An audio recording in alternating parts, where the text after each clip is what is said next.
started talking about Islam or ready to take on Islam, I knew the consequences. I fully well knew people are going to want to kill me. And I was ready for that. I don't know if I was really ready, but I was ready for it. But what I wasn't ready for was the full weight of the state. Yeah. Unbelievable. America's most cherished rights, the freedom of religion, the freedom of speech, freedom of the press, all of those have their roots in Great Britain, but in Britain itself, those rights are dying out. Tommy Robinson is a journalist and a political activist there. One of Robinson's chief causes is raising awareness about sexual abuse, grooming, and rape committed in his country by immigrants, mostly from the Islamic world. Those crimes are ones that local authorities have ignored in order to avoid being called bigoted. Last year, Robinson attempted to cover a gang rape trial involving several Muslim men in Canterbury. For that, he was arrested, given a suspended jail sentence, and told not to cover any further trials. Undeterred, this past weekend, he performed a live stream outside a sexual abuse grooming trial in Leeds. In a free country, of course, anybody ought to be able to say what they think on a public street, but Britain is not a free country anymore. So in a matter of hours, Robinson was arrested, tried and convicted, and sentenced to 13 months in jail. That was fine, by the way, with most members of the press there and here. The judge further barred the British media from even reporting on Robinson's imprisonment, too. That ban was only lifted yesterday, 4 days after he went behind bars. And that, too, was fine with most journalists in Great Britain. And here, they said virtually nothing about it, amazingly. I am being arrested. Of course, a breach of peace. I'm being arrested. The content of what I'm streaming, I'm being arrested for breach of the peace. I'm being arrested for breach of the peace. You've all watched this. You've all watched this. You've all watched this. You've all watched this. Can you get me a solicitor? Can you get me a solicitor? Can you just turn off Yes. your live feed? Can you get me a solicitor? Turn off your live feed, please. Yeah? Do you understand what I just said to you? No, can you explain it again? What does that mean? What does that mean? What does that mean? The UK tosses political dissidents into prison and then bans the media from reporting it. That's the real story, and it doesn't matter what your personal thoughts on the man are, and that man being Tommy Robinson.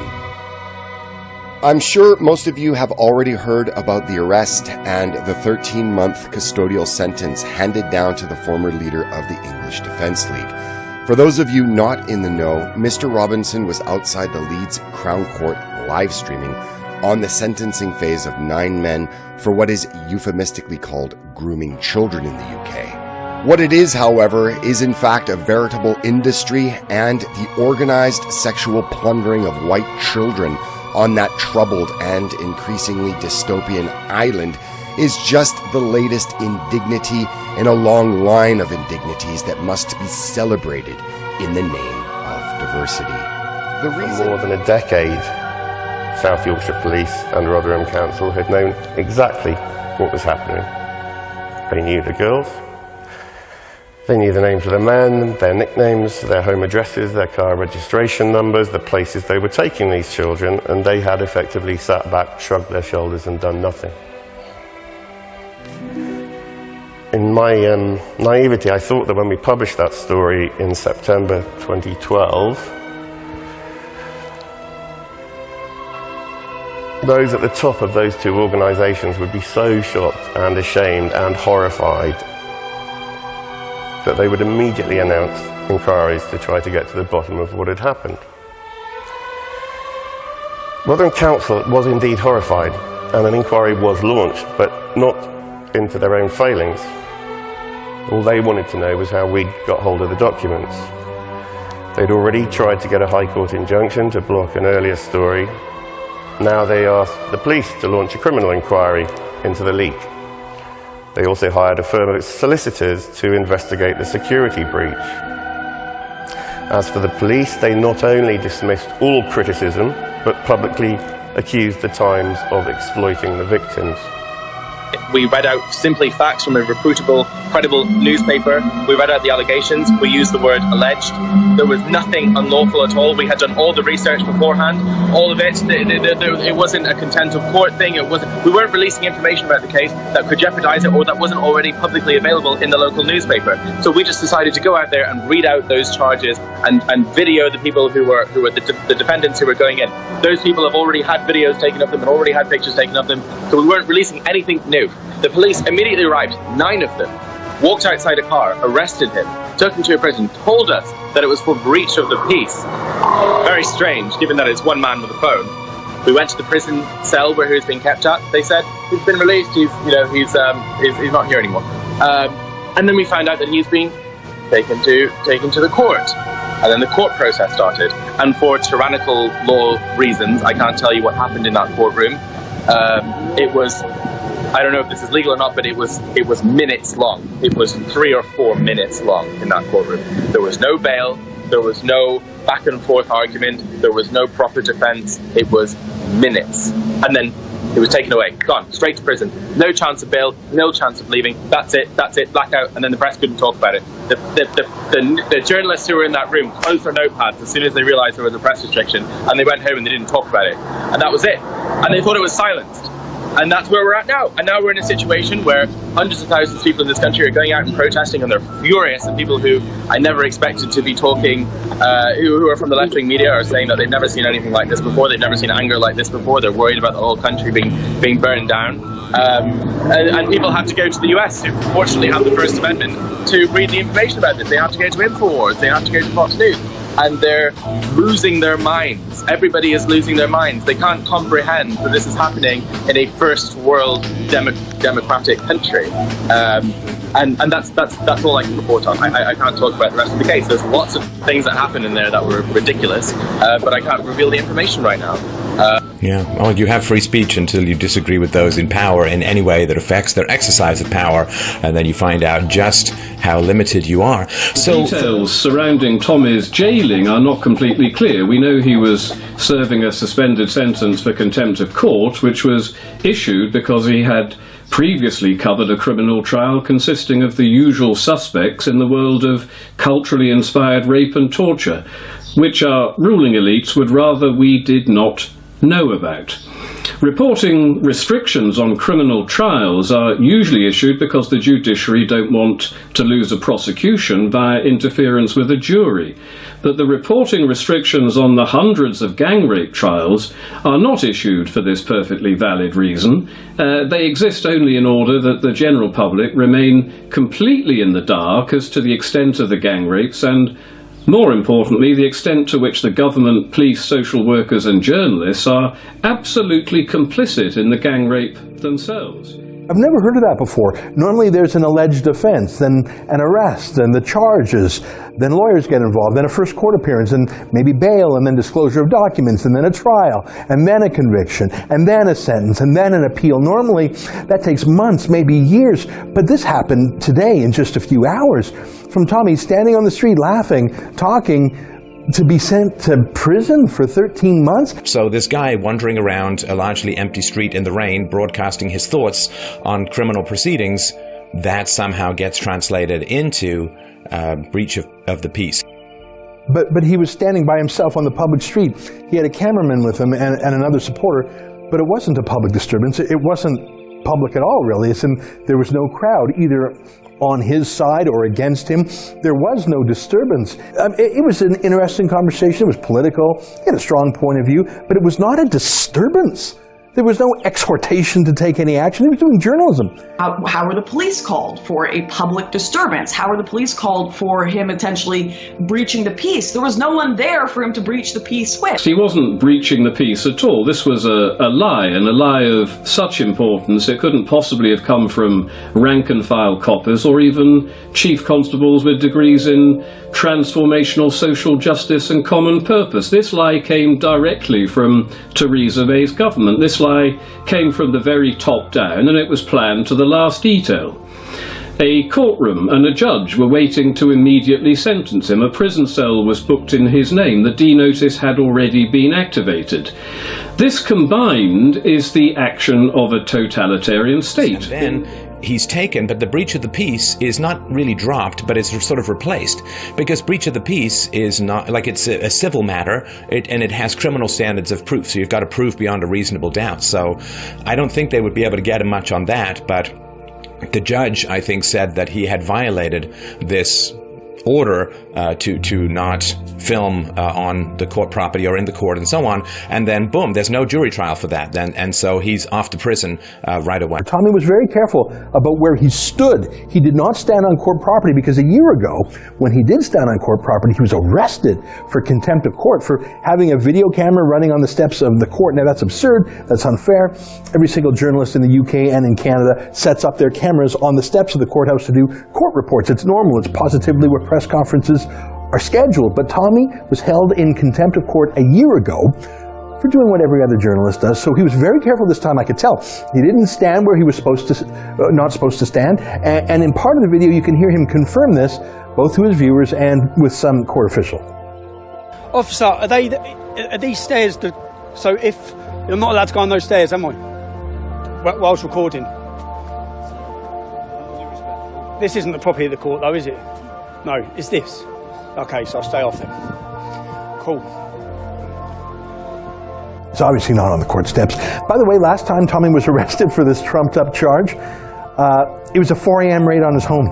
4 a.m. just for maximum political harassment to his family. They could have popped in the daytime. They could have phoned or emailed him and asked him to come in, but they raided his house in the dead of night like he was a terrorist just to demoralize him, scare his wife and kids. They're saying that Tommy violated his suspended sentence and for reporting on another rape gang case, that's why he was taken away and put in jail. That is not the case, because within a matter of 4 hours, he got 13 months in jail and was sentenced at a court that was across the country from the actual court where his suspended sentence happened and occurred and where that whole process was taking place. That is completely out of the norm. It is not how this is supposed to go forward. There's actually supposed to be a proper court hearing. He's supposed to be able to have time to get a lawyer. It's supposed to happen at the court where the suspended sentence took place. Even crazier, the judge today issued a publication ban about Tommy, making it illegal to report the details of Tommy's case. A judicial decision is usually associated with issues of national security and not, to the best of my knowledge, has ever been used before to silence a journalist in Britain and to then silence the silencing of a journalist, which my little left-wing half-witted friends is exactly what Tommy is. He's a journalist, and a far better journalist than most of the beta males and epsilon semi-moron females working in Britain's Marxist media can ever hope to be. No one can talk about it, no one can report on it, no one can tell you what's going on. So Tommy Robinson, any patriot, anyone who opposes this mass statism can just be disappeared in a day, in 4 hours sent to jail, and no one will know about it. It's absolutely nuts. And it actually makes me get tears in my eyes that he hadn't gotten more support, but I think they went over the line. It was Tommy that first exposed it. Tommy that went to prison twice for it. Tommy that didn't even break their fake rule. And now saying no one can report on him disappearing, that is beyond the stuff we hear about in old Russia. But what I don't understand is that if the idea or the argument is that, well, you can't publish information that might unjustly influence a jury, why would there be a ban on reporting on the arrest and incarceration of Tommy Robinson? Because there's no jury trial for contempt of court. He will not get, as far as I understand it, the chance to state his case in front of a jury, to be judged beyond a reasonable doubt, to be guilty beyond a reasonable doubt by a jury of his peers. So if there is no jury trial, and the whole idea of publication bans is to not unjustly influence a jury, how can there be a publication ban on the arrest and incarceration of Tommy Robinson?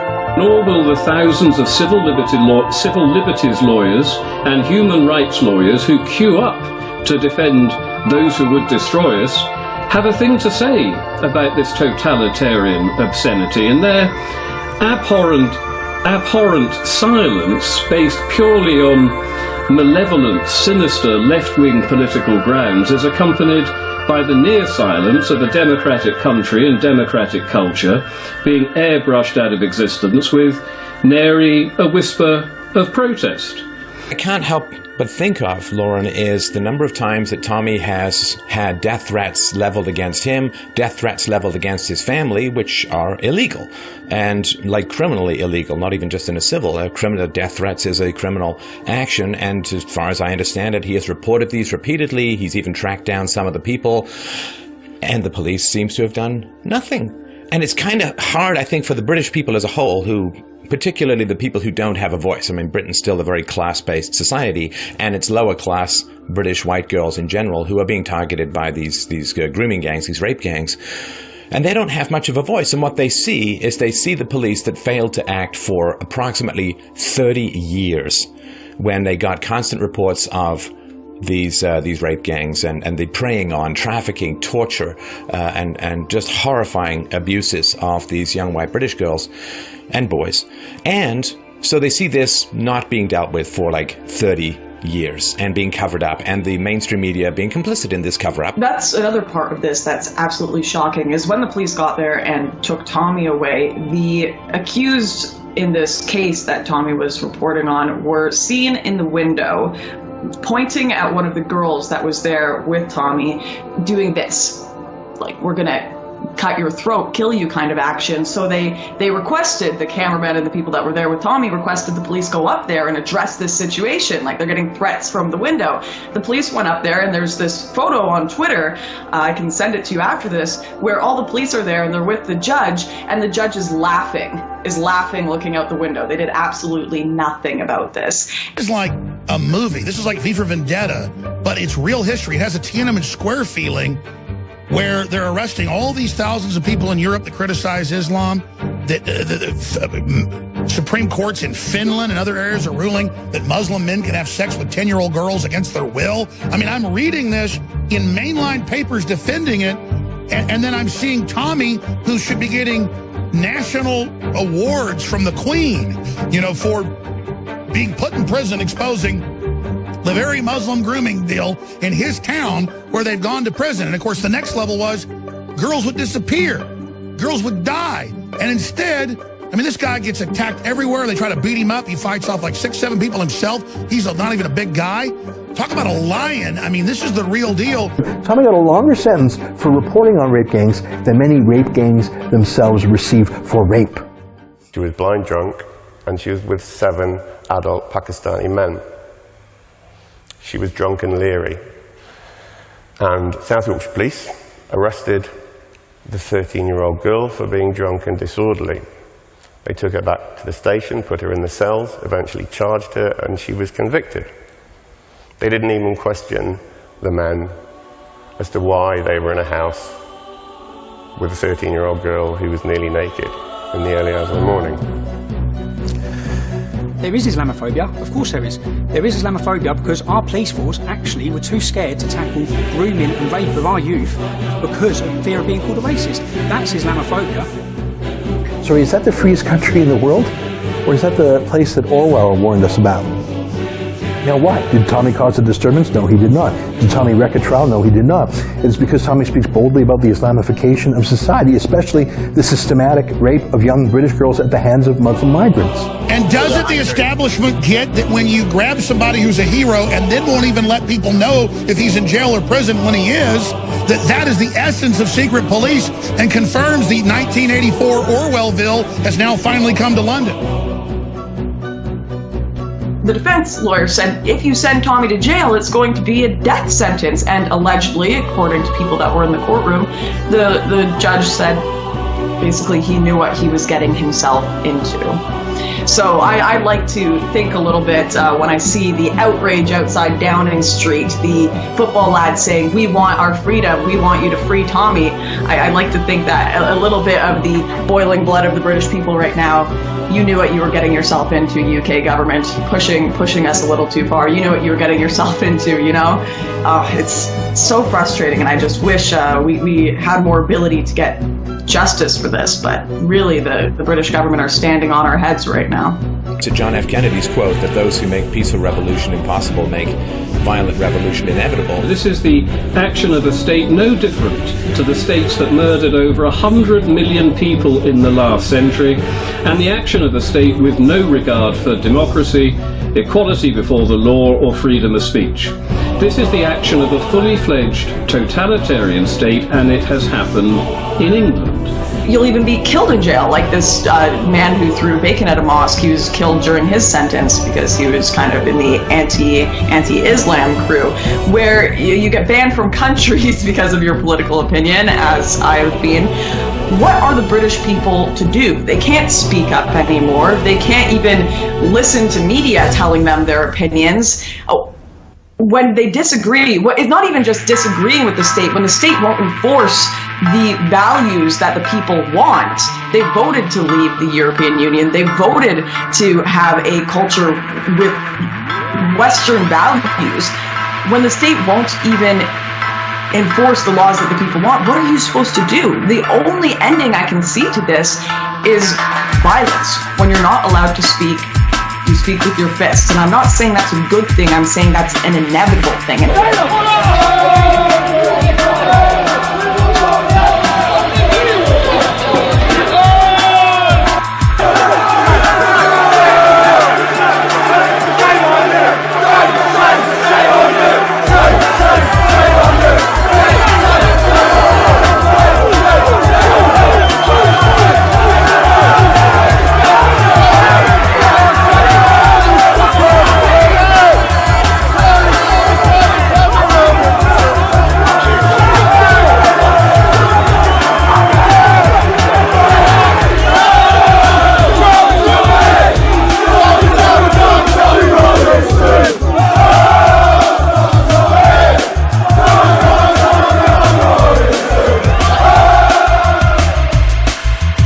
Inciting anybody to do anything.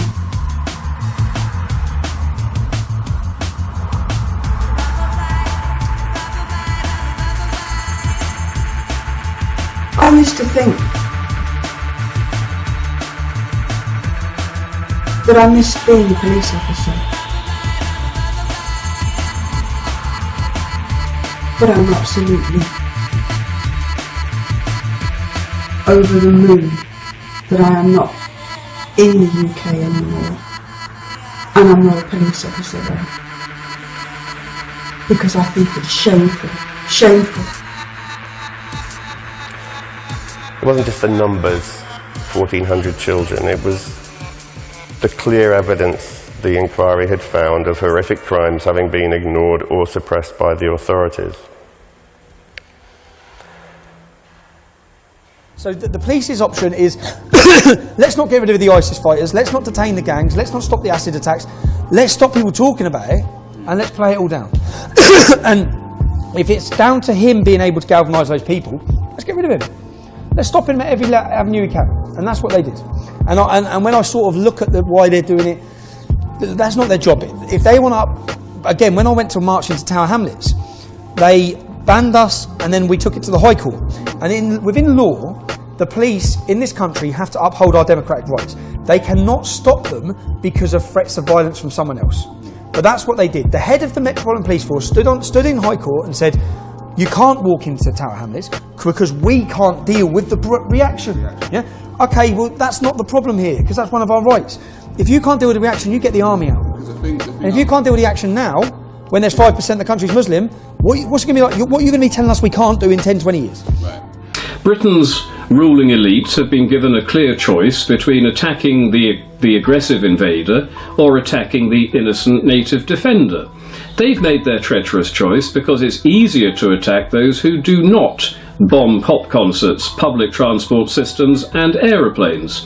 They have chosen instead to attack those who peacefully question the reasons behind the violent attacks upon our culture, our heritage and our traditions. They've made their choice, and they have become totalitarian in their betrayal of their own culture, their own people, their own country. And this traitor class is everywhere. They control the government, the civil service, the media, the judiciary, the Crown Prosecution Service, the police, the human rights industry, the schools, the universities, the social services. Like termites, they have slithered and bored their way into every root and every branch of Western civilization, into every foundation that supported the multitude of factors that made Britain into what it so magnificently recently was, but is now shamefully no longer. We're all waiting for something to happen. How long are we going to be these frogs boiling in the water. How much longer can this last? How much longer can the victim Olympics go on? How much longer can the mass immigration go on? How much more warning can we give? Well, apparently not much more, because you're going to go to jail for it. You're going to be banned from countries for it. How much longer are we going to be safe to do these podcasts and these talks in Canada? I don't know. How much longer do we have? Watched a live stream from London earlier with thousands of people protesting the jailing of Tommy. The area around the government buildings was shut down as people sat on the streets and shouted free speech now. Yet this is also being completely ignored by the mainstream media. I swear to God, all we have left now is open revolution, because if we're not allowed to speak truth to power, if our freedoms are trampled on and ignored by the ruling class, then they make peaceful change impossible and violent revolution inevitable. And given this unprecedented assault on morality, decency, equality before the law, freedom of speech, democracy, isn't it time we all started thinking in revolutionary terms? If we cannot galvanise ourselves over this Orwellian vaporisation of Tommy Robinson, then nothing will ever galvanise us. Tommy's only crime is to speak out against something truly monstrous, something truly evil and satanically wicked, all of which our ruling elites are complicit in. We're in a battle of good against evil, a battle of freedom against tyranny, a battle for Western civilization itself. We're facing a behemoth of media, government, educational propaganda against us, and to try to think of the steps that we can take to change this. I mean, we're trying to do this with the internet content, get the facts out there. People can't act on anything if they don't have the knowledge of what's actually going on. Is it an abandoned ship moment, or is there still a last chance to save it, in your opinion?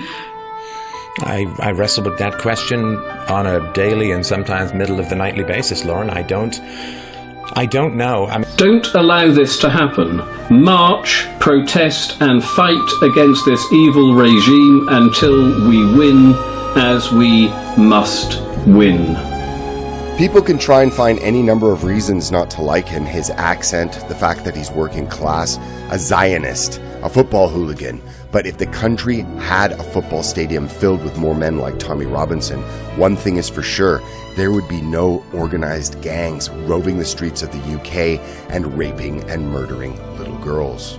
Tommy Robinson is inspiring the people in the UK via his actions, and should he be murdered by an Asian or Muslim gang in prison, he will then be the martyr that might finally awaken the British from their slumber, and then the country will truly burn.